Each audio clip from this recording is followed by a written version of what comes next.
10th class आप लोगों का नेक्स्ट टॉपिक है HTML का बच्चे बैकग्राउंड ग्राफिक्स या फिर वैकेंसी की बैकग्राउंड एट्रीब्यूट्स।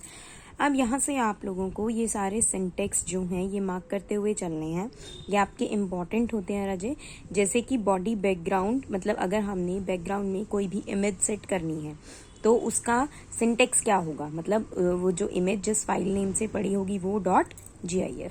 अब इसका एग्जाम्पल अगर हम देखें तो क्या है, to display a background of image my फेविंग .gif on your web page. अब इस एग्जाम्पल में तो आपको इमेज का लिंक बच्चे गिवन है, इसलिए आपने इसी लिंक को मेंशन करके प्रोग्राम बना देना है।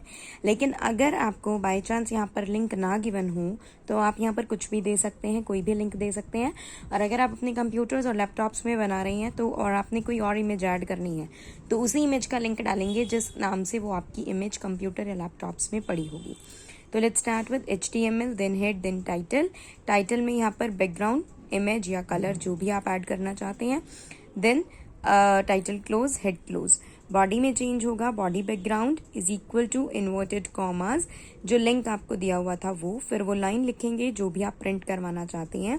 Then body close and HTML close. So when you see the output you are able to see a background image in back and the line which you have printed on the screen. Okay, next program is about colors, कि जब हमने background को कोई colour देना है, जैसे आप लोग गूगल पर चीज़ों को सर्च करते हैं तो आप लोगों के जो लिंक्स हैं वो ब्लू कलर के ओपन होते हैं, तो हमने उन लिंक्स का कलर कैसे चेंज करना है वो सब आपका आगे बताया गया है। तो अब आपका बॉडी बैकग्राउंड, अब बैकग्राउंड का जो आपका शॉर्ट फॉर्म है वो BG हो गया है। कलर का यहाँ पर जो स्पेलिंग है वो COLOR हो गया है। ओके, अब आप लोगों को ये सिंटेक्स जो दिया हुआ है ये आपको कलर कोडिंग का सिंटेक्स दिया हुआ है which is not easy to learn. So हम यहाँ पर अब अपने सिर्फ कलर्स को मेंशन करेंगे, तो हम लोग ये वाला सिंटेक्स जो है उसको मार्क कर लेते हैं। यहाँ पर जस्ट एक एग्जांपल दिया हुआ है कि बॉडी BG कलर मतलब बैकग्राउंड कलर टील, टेक्स्ट का कलर दिया हुआ है, लिंक का colour V link, A link. तो आपके पास बचे 3 नई टर्म्स आई हैं, लिंक, V लिंक और A लिंक। ये होता क्या है ये हम समझ लेते हैं। बैकग्राउंड का मैंने आपको बता दिया कि BG जो है वो आपकी शॉर्ट फॉर्म बन जाती है। टेक्स्ट आपका क्या होता है, जो आपके पेज पर रिटन मटीरियल होता है वो आपका टेक्स्ट होता है।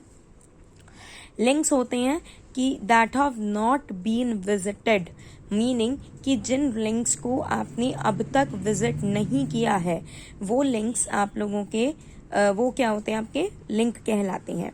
और रिसेंटली विजिटेड लिंक्स मीनिंग जिन लिंक्स को आपने जस्ट अभी अभी विजिट कर लिया है वो आपके V लिंक कहलाते हैं। और लिंक्स ब्रीफली रेड, मतलब वो लिंक्स जो रेड कलर के कन्वर्ट हो जाते हैं जब उनको कोई क्लिक करता है तो वो आपके A लिंक कहलाते हैं, और इन लिंक्स को हम लोग सिलेक्टेड लिंक्स भी बोलते हैं। So according to the example number 3.3, it is to make the background appear black, text line, links yellow, recently visited links red, and selected links as cyan. So let's start with the HTML, head, title, attributes of body tag, title close, head close. Now let's come to the body. Next body BG color वो black दे रहा है। बच्चे equal to and inverted commas लगाना ध्यान रखना, ये मत भूलना, ये बहुत ज़रूरी है। text line कह रहा है, लिंक वो येलो कलर का कह रहा है, yellow. V link red colour का कह रहा है और A लिंक सियान कलर का कह रहा है।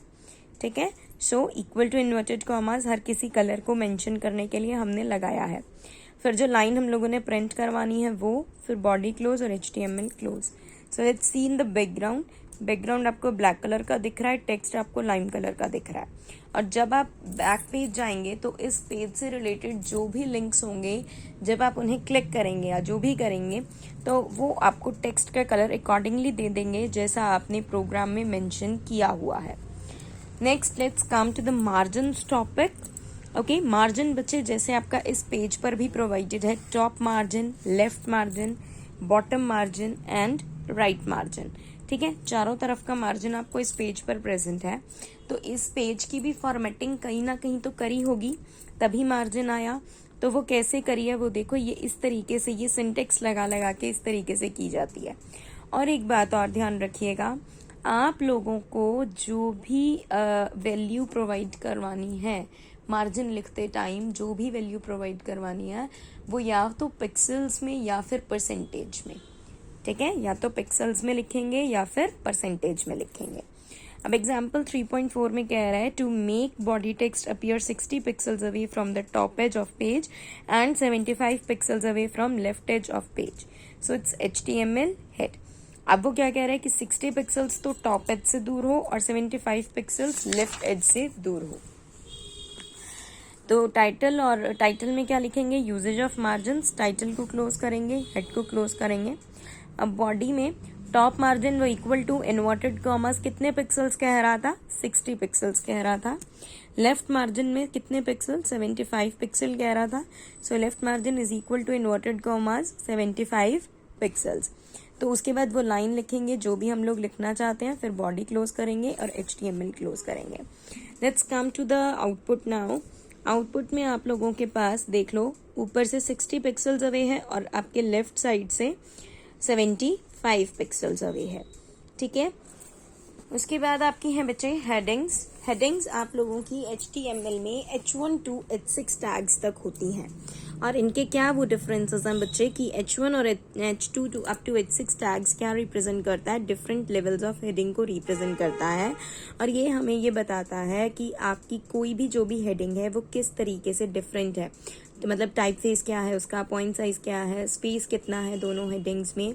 और बाय डिफॉल्ट अगर हम किसी भी हेडिंग को बाय चांस मान लो अलाइन नहीं करवाते हैं, उसको नहीं कहते हैं कि कहाँ लिखना है, तो आप लोगों की वो बाय डिफॉल्ट जो भी हेडिंग होगी वो आपकी लेफ्ट हैंड साइड पर प्रिंट होगी। वैसे आपकी हेडिंग का जो सिंटेक्स है वो ये रहा, ठीक है। और अलाइन करवाने के लिए आप लोग इस तरीके से लिखेंगे। उसके बाद एग्जाम्पल 3.5 पर आते हैं राजे। तो वो आप लोगों को क्या कह रहा है कि to display multiple headings in multiple forms using H1 to H6 tags. So let's start with HTML, then head, then title. Title में हेडिंग्स इन HTML, टाइटल को क्लोज कर देंगे, हेड को क्लोज कर देंगे। बॉडी में अब बेटा ध्यान से देखना, H1 अलाइन नहीं करवाया हुआ, जो भी हेडिंग आप लिखना चाहते हैं वो लिख के और H1 को साथ साथ क्लोज किया गया है। फिर H2 अलाइन करवाया गया है इक्वल टू सेंटर, सेंटर में अलाइन करवाया गया है, फिर वो हेडिंग लिखेंगे, फिर H2 क्लोज करेंगे। ऐसे ही H3 को अलाइन नहीं करवाया, H4 को अलाइन करवाया गया है राइट में, H5 को अलाइन नहीं करवाया है और H6 को अलाइन करवाया गया है सेंटर में।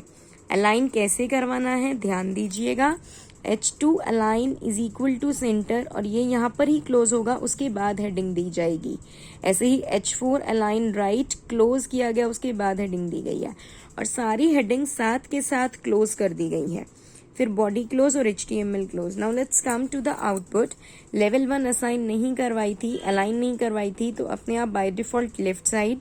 लेवल 2 सेंटर में थी, उसके बाद H3 आपकी असाइन नहीं थी, बाय डिफॉल्ट लेफ्ट। H4 आपकी राइट में थी, H5 बाय डिफॉल्ट लेफ्ट और H6 आपकी सेंटर में थी। सो 10th क्लास अभी आप इतना कीजिए HTML से रिलेटेड, और यहाँ तक अगर कोई भी प्रॉब्लम आती है तो you can ask me. Thank you.